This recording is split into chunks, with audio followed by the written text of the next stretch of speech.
Miss হবে না আপনার পছন্দের টিভি শো। দেখুন জি5 অ্যাপে একদম ফ্রি। ওই শয়তানগুলোর কালো হাত আমি ভেঙে ঠিক গুড়িয়ে দেবো, আপনি দেখবেন। আমি আপনার কিচ্ছু হতে দেবো না, আমি কথা দিচ্ছি আপনাকে, আমি আপনার কিচ্ছু হতে দেবো না। আপনি প্লিজ জেঠুকে সুস্থ করে দিন। মা দুর্গা ওনাকে আমাদের সহায় করে পাঠিয়েছেন, মা দুর্গা নিজে ওনার রক্ষা করবেন। আর উনি যদি সুস্থ না হন তাহলে প্রতিপক্ষের সাথে কে লড়বে, তাই না? প্রতিপক্ষ বলছো কেন আনন্দী? তুমি সরাসরি তোমার মা দুর্গাকে বলো না অনিল লাহিড়ির মতো এরকম একটা অসুরের বিনাশ করেন যেন উনি। আমি তো ভাবতেই পারছি না, পিশাচটার সাথে আমি এতগুলো বছর সংসার করেছি, একসাথে থেকেছি। তনু, কেন এভাবে বলছিস বলতো? তুমি দেখো ওর শাস্তি এবারে হবেই। আমি নিজে পুলিশে যাব, পুলিশের কাছে গিয়ে ওর নামে আমি কমপ্লেন করব। তুমি দেখে নিও আনন্দী, ওকে শাস্তি এবার নিজে আইন দেবে। না, পারবে না, কারণ আইন আদালত প্রমাণ চায়, আর অনিন্দর বিরুদ্ধে কোনো প্রমাণ নেই। আনন্দী, আমাকে এক্ষুনি ওটিতে যেতে হবে। অপূর্বদা, আপনি দয়া করে জেঠুকে বাঁচান। আজকে আমাদের জন্য উনি এরকম মৃত্যুর সঙ্গে পাঞ্জা লড়ছেন। স্যারকে বাঁচাতে গিয়ে তো ওনার এই অবস্থা। আমাদের কিন্তু মানুষটাকে বাঁচাতেই হবে। I will do my level best.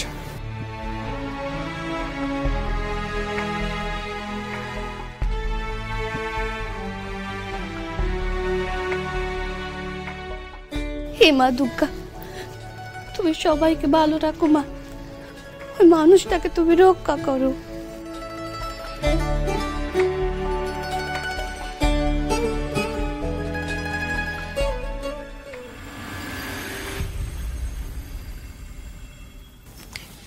অপূর্বদা, জেঠু কেমন আছে? দেখুন, অপারেশন সাকসেসফুল, তবে এই মুহূর্তে ওনাকে একটু রেস্ট নিতে হবে। পরশুদিন তো কোর্টে অ্যাপিয়ার করার ডেট, আমার মনে হয় না উনি অ্যাপিয়ার করতে পারবেন। It's impossible.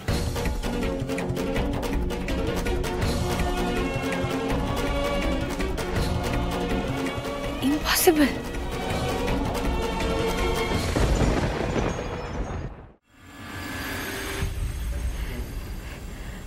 স্যার, আমি না মনে হয় হেরে গেছি, জানেন তো, গোহারান হেরে গেছি। আমি এত চেষ্টা করে আর মনে হয় কিছু করতে পারবো না, জানেন। হেরে যাওয়া কাকে বলে আনন্দী? এই তো যেদিকেই যাচ্ছি সেদিকেই তো সব পথ বন্ধ হয়ে যাচ্ছে, বা আমি তো এগোতেই পাচ্ছি না, হেরে গেছি। এগোতে না পারা, পথ খুঁজে না পাওয়া, এগুলোকে হেরে যাওয়া বলে আনন্দী? এগুলোর মানে কি জানেন আপনি? গোটা জীবন এই চার দেওয়ালের মধ্যে কাটিয়ে দেওয়া। কত ইচ্ছে ছিল গরিব মানুষের সেবা করব, কিন্তু এখন এই চার দেওয়ালের মধ্যে সব স্বপ্নগুলোকে শেষ হয়ে যেতে দেখছি। কিচ্ছু করতে পারলাম না জীবনে। সারাটা জীবন মা কষ্ট করে গেল,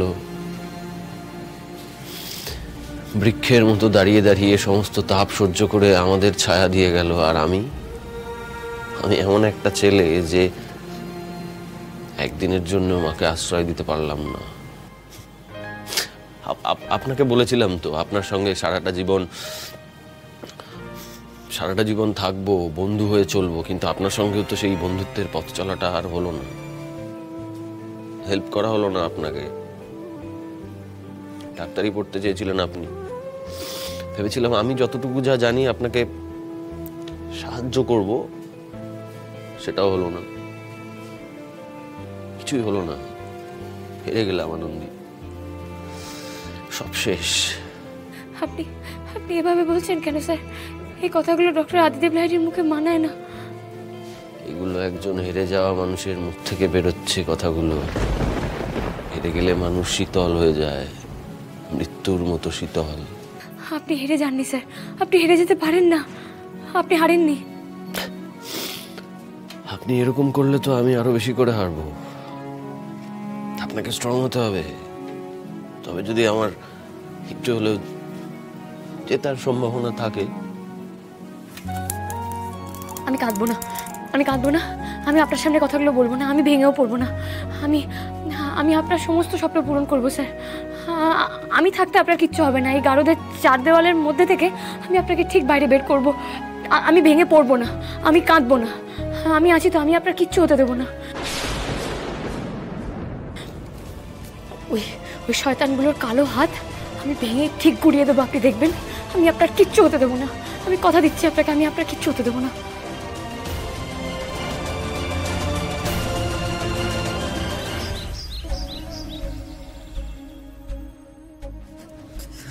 বৌদি,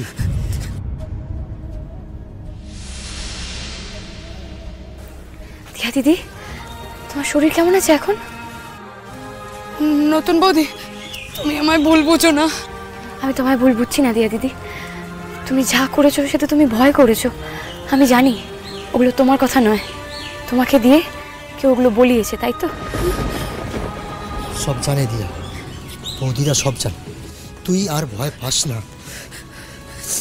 নতুন বৌদি, ওরা না আমার মা বাবাকে আটকে রেখেছে, আমার মা বাবাকে আমাকে বাঁচাতে হবে নতুন বৌদি। দিয়া দিদি, আমার তোমাকে কিছু বলার আছে। দেখো, তুমি তোমার মা বাবাকে বাঁচাতে যাদেরকে গার্ড করছিলে তারা একটা নরক পিশাচ, কীট।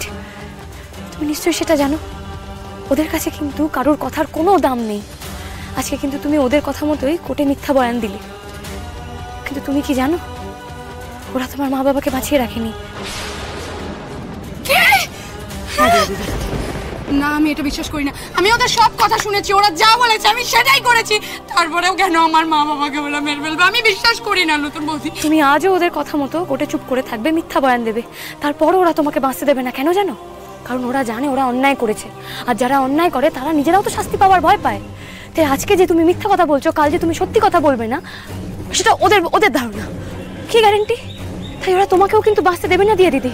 তোমার মা বাবার মতো ওরা কিন্তু তোমাকেও শেষ করে দেবে। আমি বিশ্বাস করি না। এখন ওই পিশাচগুলোকে বিশ্বাস করছো দিয়া দিদি? আচ্ছা, আমার তোমাকে কিছু দেখানোর আছে।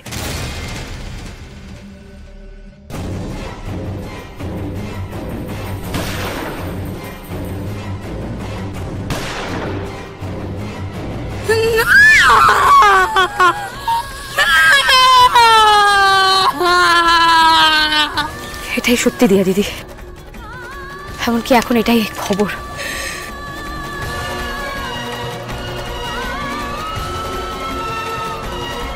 দেখো, দুষ্কৃতীদের হাতে দম্পতির খুন।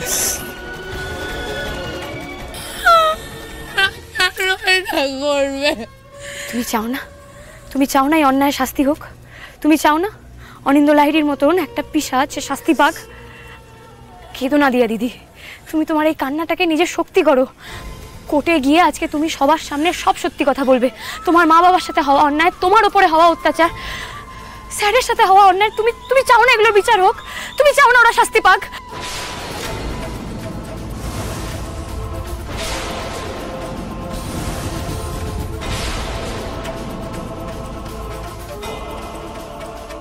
দিয়া দিদি, শুধু একটা কথা, যতক্ষণ না আমি তোমাকে বলবো, তুমি কিন্তু কোর্টের ভেতরে এই ভিডিও নিয়ে একটাও কথা বলবে না।